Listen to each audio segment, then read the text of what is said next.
Yo, yo, yo, yo, yo, it's the Lace Rhymes crew, what, it's the Lace Rhymes crew. 1 2 1 2, what it do, it's your boy Skeetersteve, and welcome to another reaction video of Lace Rhymes for the culture and by the culture. Man, how y'all doing, man? You know, man, I took a little couple days off, you know what I'm saying? Because I'm not even gonna lie to y'all, man. I felt uninspired, though. But I'm back up in here, though, man. But I just want to let y'all know, thank y'all for subscribing. We almost close to 5K on the YouTube. And yes, Lace Rhymes has a Patreon. I repeat, Lace Rhymes has a Patreon, man. The first 3 months is gonna be free, and after that, man, it's $5 a month. You're gonna get album reactions, unreleased content, real life dope conversations, you know what I'm saying, discussion panels. So you're gonna get all that good stuff. So if you can support Starbucks, if you can support Dutch Bros, you can support me. $5, that's all I'm asking. Nothing more, nothing less. You know what I'm saying? Oh man. So we're here. We're back. You know what I'm saying? So, ran across a video, man, and this dude, man, when I say he's been putting it down, he's definitely been putting it down in a major way, man. I believe that, like, you know, he's one of the dopest villains that I've seen in this YouTube space in a long time. But we know Cole had put out, you know, a song, Clouds, which was dope. You know what I'm saying? And everything. And, you know, Cole has been trying to, like, you know, clean himself up, though. But, Delete, and that's his YouTube name, Delete. If y'all never heard of him, man, go check out his videos, man. Like, he be talking that stuff, though. But, hey, he definitely be making a lot of sense in his videos. And today we're gonna react to his video. You know what I'm saying? Him talking about J.cole. Oh my God! Which was crazy, though. But everything that he was saying in his J.cole video, I mean, it got some validity to it. I'm not even gonna hold you. It really got some validity to it, man. You know, and it was just, you know, he was pointing out the obvious and a lot of things and how Cole was moving, you know, before the beef and a little bit after the beef and post beef. So I said when he broke Cole all the way down to a T, he really broke Cole all the way down to a T. But yeah, to a T. And I only watched a little bit of it, though. But I want y'all to check out what he had to say, though, man. Because, I mean, it was definitely an eye-opener. Definitely an eye-opener. Because, like, when I watched the first 2 minutes of it, I was like, I gotta finish watching this. So y'all are gonna react with me to this as we watch this video with J.cole. Might as well back out and unsubscribe right now. Y'all are about to hate everything I have to say, and I hope I get under all y'all skin. I'm gonna be honest with you. I hope I irritate your soul. Matter of fact, drop a clown emoji in the comments. Welcome to Gotham City, bitch. I'm about to terrorize that ass. I'm about to really bully this nigga, and I'm about to bully his fan base. And I ain't here for y'all to agree with me either. Ask me if I care. Go ahead. Ask me if I care. You can't cancel someone who doesn't give a fuck. And unlike your favorite rapper, I don't backtrack and apologize. You know me, I'm YouTube's biggest villain, the new biggest villain. The reason why I say that is because my opinion's not gonna be popular. You might not like anything I gotta say. Do you want me? Wanna love me like that? J.cole is still a goofy, the passive-aggressive rapper. Being passive-aggressive should never be praised, by the way. And if I didn't have to worry about monetization in the first few minutes of this video, I would call him a bunch of other names off top. But I'll get back to that after the 3-minute mark. Don't trip. This guy really pulled off the ultimate con, convincing the world he's some saintly sunset cruising philosopher type of nigga on a bike. Get out of here with that. On his recent drop, Port Antonio, Cole takes a moment to address the big three beef between Drake, K-Dot, and himself. Listen, man, this isn't meant to criticize the his talent or undermine his writing skills. It's about exposing his lack of integrity and his false claims of moral high ground. It's all a facade. It's fake as fuck, and people keep falling for the shit. They say I'm picking sides, hey, don't you lie on me, my nigga. To start another war, hey Drake, you'll always be my nigga. This is called gaslighting. Not only does he apologize to the guy who's been dissing him and rewriting history by claiming that it's the fans and the people that are writing the narrative of him picking a side, but now he's shifting the blame onto bloggers and fans, accusing them of this is profiting true. from the beef. I pulled the plug because This I is seen where I true. was about to go. They wanted blood, they wanted clicks to make their pockets grow. As if the bloggers and the fans started it. So that's why he didn't engage, huh? Because he didn't want others cashing in on the drama? Nigga, we over here minding our business like Kendrick was. You wasn't saying that shit when First Person Shooter went number 2. You stood by it. First Person Shooter did go number 2. No, I didn't go number 2. It went number 1. But if it would have went number 2, it wouldn't have mattered. Like, you know what pushed the First Person Shooter over the edge? And I know this because this is Eve telling me this. It's not like I'm checking for this. If the other song would have went number 1, it's like, bro, I'm cool. I almost feel better not having my first number 1 be off of Drake alley-oop. You know what I mean? Like, I love Drake, and I love that I'm a part of that moment with him with Michael Jackson. But it's like, bro, cap. Stop it. This man gonna try to sit here and say he wasn't checking for that to be number 1 when that was gonna be his very first number 1. Stop it, Cole. And then the most shocking statement of the whole track. I wouldn't have lost the battle, dog. I would have lost the pro. I would have gained the phone. This is for real a delusional man child. You sound like a real hater. A hating child watching his friend's championship game, and he tells them, hey, you did good, but you wouldn't have won against me. If I was out on the court, you wouldn't have won against me, though. Nigga, sit your Again, ass down. You was this on is the reason bench. why people have Hater. issues. Cole over here wanting to be the narrator or the commentator of the Infinity War. We don't need you to do that, bruh. Sit down somewhere. We seen it. Your lyrics aren't changing our perspective, nigga. We seen it. Quit trying to change the narrative and shit. We seen it. And then he sneaks in some lines like, I'm a killer with the pen. See this fire in my pen and think I'm dodging smoke. Yeah, okay. Then why act like you need therapy over a hip-hop beef, man? This is hip-hop. You didn't have to engage at all. If you're as morally upright and walk a truly virtuous path, I would think at 40 years old, your big man age, you wouldn't have fallen into this beef in the first place. You would have naturally knew it was wrong from the start because evidently that's your whole rap persona, right? Which is actually a crutch. You lean on this persona when shit gets tough. Bro, you should have stayed out of it. Just like all the other rappers that didn't get involved. You should have stayed the fuck out of it. Every rapper who did decide to join knew what was coming and what it meant. But for someone who claims to be the best and constantly throws subliminal shots, you don't get to throw stones and hide your hands when things are messy. Again, every rapper that tapped into this beef knew what would happen and what it meant. Whether they had the dope bars or not, they took the backlash to the chin and kept it pushing. Rick Ross, Rocky, Ye, Future, Metro, Drake, K-Dot, they all took the criticism and dealt with it like a man. J.Cole is a walking contradiction. Yeah, this is when I'm gonna tear that ass up. This ain't that Diddy part, bro. This ain't that Diddy part. He presents a righteous rhyme style with a noble attitude, but beneath all that lies envy and jealousy that runs deep. This is the same guy that dissed the SoundCloud generation. Remember that? Just because. Just for the hell of it. Which started the whole fuck J.Cole movement. Boy, people, hey, receipts. Receipts. Unprovoked. Instead of taking the new artists under his wing, he dissed them and criticized them. Have you heard what J. Cole has dropped? What? Means you heard it. Yep, he heard it. Okay, that's okay. You knew that question was coming. What do we feel about it? Yeah, what do you think? It was cool.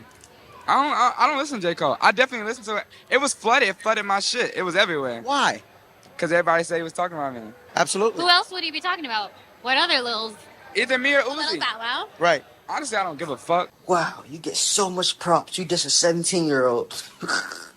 Lame ass jit. At the time they all gained high popularity that Cole always wanted and envied. J. Cole around that time would often claim his B-list celebrity status, knowing he technically wasn't the fan favorite, and his envy and jealousy shined through the cracks when attacking the SoundCloud era and basically straight hating on niggas. Now, a lot of you, and myself, could say in some ways he was technically right about some of the SoundCloud rappers. However, a lot of talent came out of that wave. XXX, Juice WRLD, Uzi, and hell, even Yachty if you want to be real. Facts. Everything he said about that era only worked on a few artists, but didn't work on the ones who made an actual impact. And they went against his narrative of bashing the SoundCloud movement, in which I would like to point out he only dissed them for clout. They were the wave at the time. So for him to take shots would keep him in the discussion. Art has always been raw. These were normal kids that produced raw and authentic music. They came from nothing and created their own lane. And please don't mention his high morality and wanting to lead the youth to a better outlook in life and try to act like he's morally better than these guys. Don't try to argue the fact that he was just being a leader to the youth when this nigga fucks with Drake. Drake raps about the exact same things these young kids were, like drugs and fucking bitches and basically doing all the things he dissed the SoundCloud rappers for. But he condones it with Drake and does music with Drake and doesn't mind if Drake does it. I guess the difference is that Drake can actually rap and Drake doesn't back away from a beef. So he decides to be a hypocrite, a straight up hating ass hypocrite. He would then later backtrack on everything he said about the SoundCloud movement while talking to Lil Yachty. At that point in time, you were kind of also,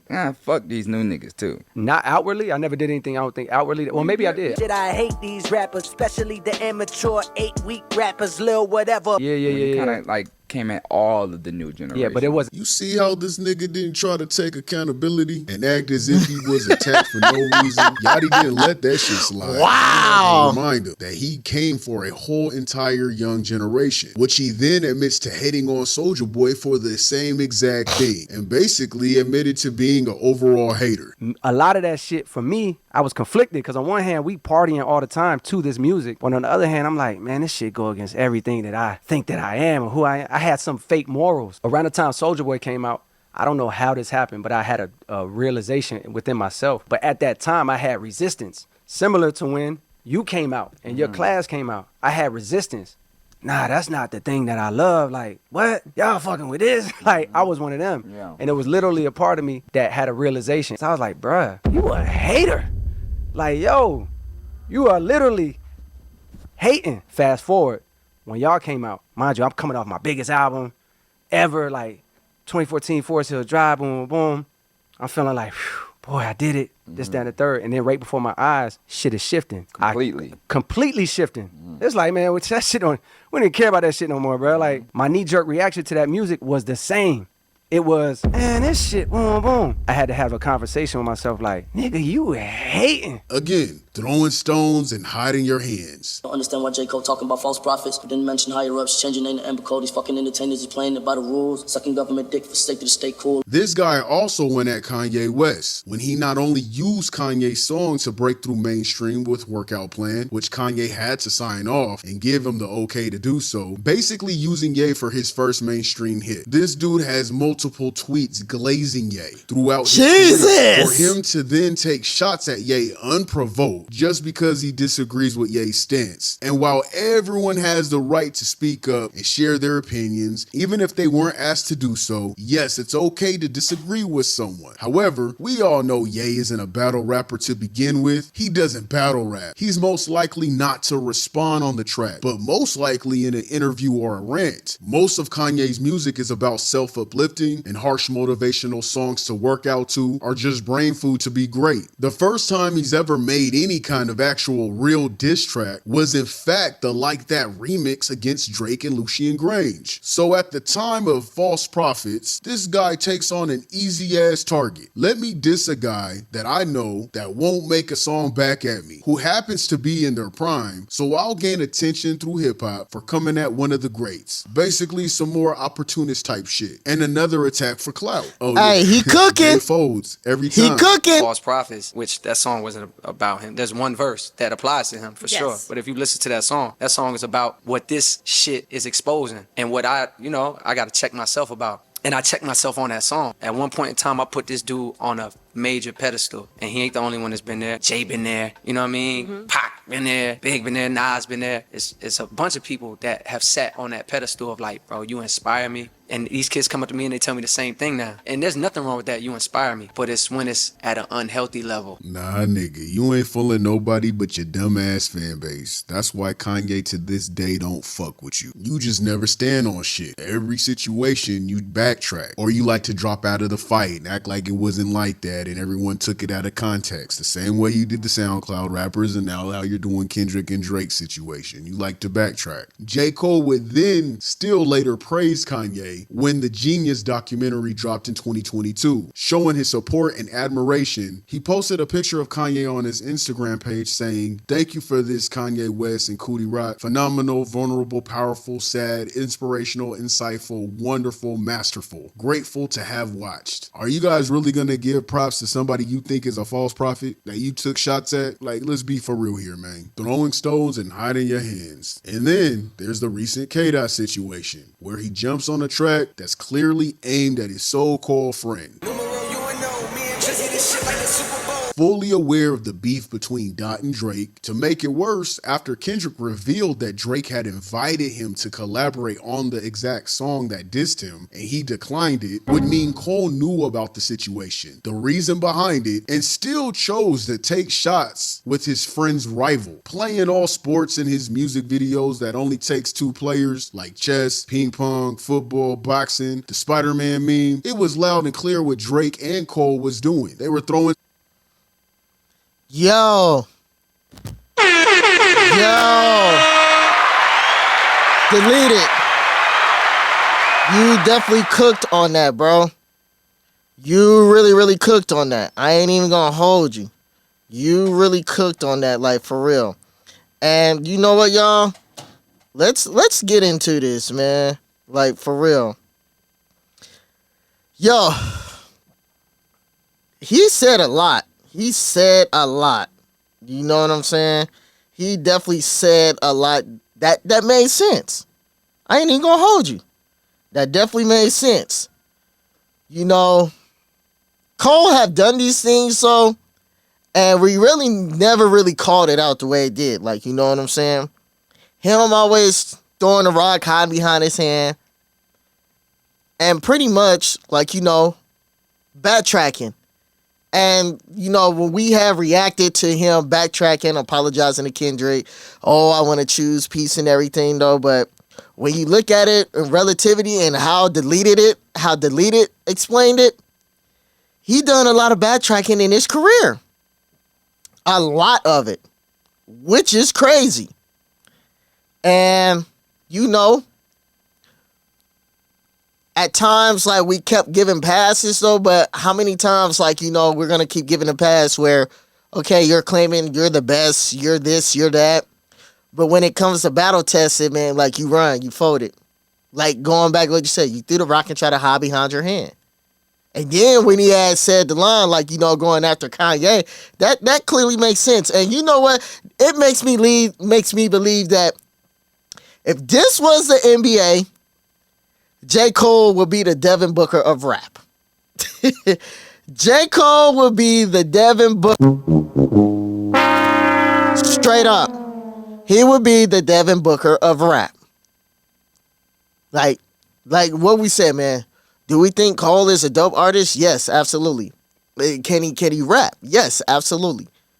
But you can't call yourself like one of the illest and one of the greatest where you keep doing tactics like this. And then the fact that, you know, going back to the SoundCloud era, like, he was really hating on the SoundCloud rappers. And mind you, I'm all like, why would you hate on that, though? But you're coming off of Forest Hills Drive, and then the following year later, Kendrick turns around and give us To Pimp a Butterfly. He wasn't hating. So, like, it kind of makes me think that, like, yo, bro, like, you're dope, though, but also, too, at times, man, you're definitely a walking contradiction, like for real. Like, you don't know what you want to do. But at this point, yeah, you're choosing peace, so go ahead and choose the peace. But then again, man, you know, I don't know, man. Like, you know, Cole has a history of doing things like this. And I think us as fans and of the culture, we let it skate by, though. But I'm glad Deleted had, you know, put it up on the forefront. And just to make a mental note, this video was about, like, you know, I want to say like a month or two old, man, though. But it should be bigger than what it is now. You know what I'm saying? Like, definitely be bigger. Yes, we're all moving past the beef though, and everything in that nature. But this was very insightful and very enlightening. And then just not only that though, if you don't know about Cole, these are things like, you know, Cole was doing throughout his career. And I said this, and I'm gonna say it again. I said this on a panel that I'm gonna be dropping on YouTube soon that I did on TikTok. When you look at the big three, again, and I had this conversation plenty of times, it really never was a big three to begin with. It was only Kendrick and Drake. Cole inserted himself, and that became the big three. It wasn't no big three to begin with. Because if you really think about it, Cole didn't really probably enter the conversation till probably like his third album.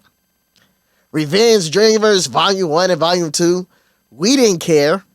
But when he did Middle Child, and you know, he was woofing and talking this shit that he was talking on Middle Child, we started looking at him more.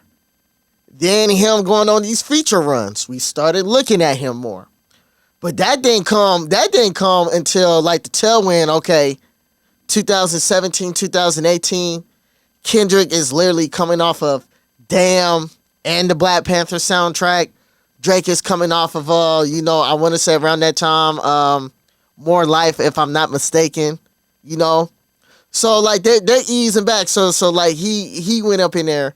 And then, of course, you know, the Pusha T thing happened. And then the only time we get a mention of a big three, but that was when Elliot and B-Dot said, oh, the three-headed monster. And Drake said, oh, man, I wonder what our careers are going to be like in the next 10 years between me, Kendrick, and Cole. It was never a big three. Cole never had a seat at that table to begin with, which he inserted himself at the table. So when it was time to ride, Cole didn't ride. You know what I'm saying? He didn't ride. I be so sick of you nigga. When he should have. You know what I'm saying? And, you know, Mike delete later. It was cool. But, again, he deleted 7-minute drill. There was no reason. Okay, you could apologize, but at least be a man about morals. Keep it on the album. Who cares? But by you taking it off, it's like now we're looking at you different. The fans are looking at you different. Even your core fans are looking at you different, bro. Like, you can't be moving and doing stuff like that. But you named the album The Fall Off. And now when I look at it, kind of like he spoke that into existence, y'all. If we could be truthful. Everything that has been panning out and has been happening, Kendrick Lamar, the Drake, the beef and everything, and even there's Trouble in Paradise with Dreamville. You know, their artists, and I'm just going to say a lot of their artists is not getting the proper pushing and the proper backing that they deserve. Ari Lennox want to lead Dreamville, so it's a lot.